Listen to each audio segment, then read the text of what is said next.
এর পরের সিরিয়াল আপনি আর আমি নয় তো?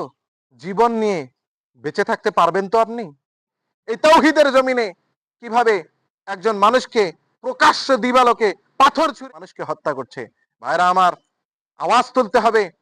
এই বাংলার জমিনে এই ধরনের অরাজকতাকে আমরা আর সহ্য করব না। সম্মানিত ভাইরা, আল্লাহ পাক রব্বুল আলামিন কোরআনুল কারীমের মধ্যে বলেছেন, মান কাতালা নাফসান বিগাইরি নাফসিন ফাকান্নামা কাতালান নাসা জামিআ।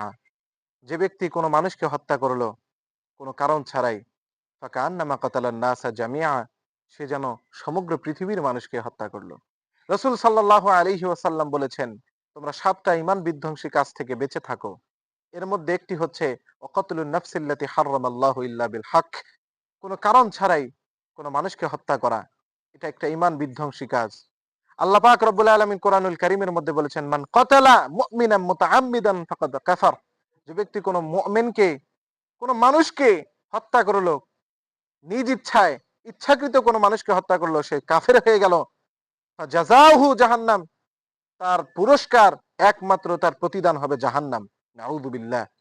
ভাইরা আমার, বাংলার জমিনে, স্বাধীন বাংলায় প্রকাশ্য দিবালোকে একজন মানুষকে এতটা মর্মান্তিক ভাবে হত্যার শিকার হতে হবে, বাংলার মুসলমান, বাংলার মানুষ এটা আশা করে নাই। কিভাবে সম্ভব? এই বাংলার শরীয়তুল্লাহর জমিনে, এই তাওহীদের জমিনে কিভাবে একজন মানুষকে প্রকাশ্য দিবালোকে পাথর ছুঁড়ে, আমার এক ভাইকে, পুরান ঢাকার একজন ব্যবসায়ী ভাইকে, একটা দল, তারা কোথায় যেন তাদের পাওয়ার পেয়ে গেছে, তারা প্রকাশ্য দিবালোকে মানুষকে হত্যা করছে।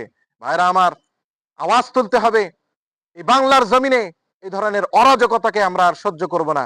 যারা সন্ত্রাস সন্ত্রাস বলে, মৌলবাদ মৌলবাদ বলে নিজেদের মুখের মধ্যে ফেনা তুলে তারা এই ধরনের কাজ করছে, প্রকাশ্য দিবালোকে মানুষকে হত্যা করছে। ভাইরা আমার, ওই সমস্ত দলকে তালাক দিতে হবে।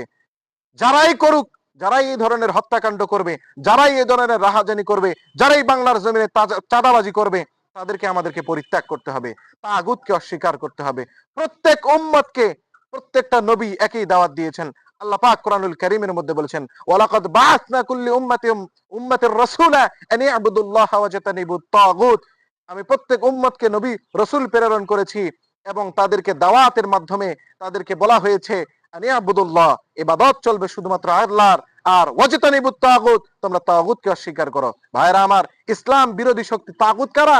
যারা ইসলাম বিরোধী শক্তি, ইসলামকে যাদের ঘায়েল করায়, যাদের মানসিকতা, তারাই হচ্ছে তাগুত। আল্লাহ পাক রব্বুল আলামিন আমাদের সকলকে তাগুতকে পরিহার করার এবং সমস্ত ধরনের অরাজকতাকারী যে কোনো দলকেই অস্বীকার করা এবং তাদেরকে পরিত্যাগ করার তৌফিক দান করুক। আমিন।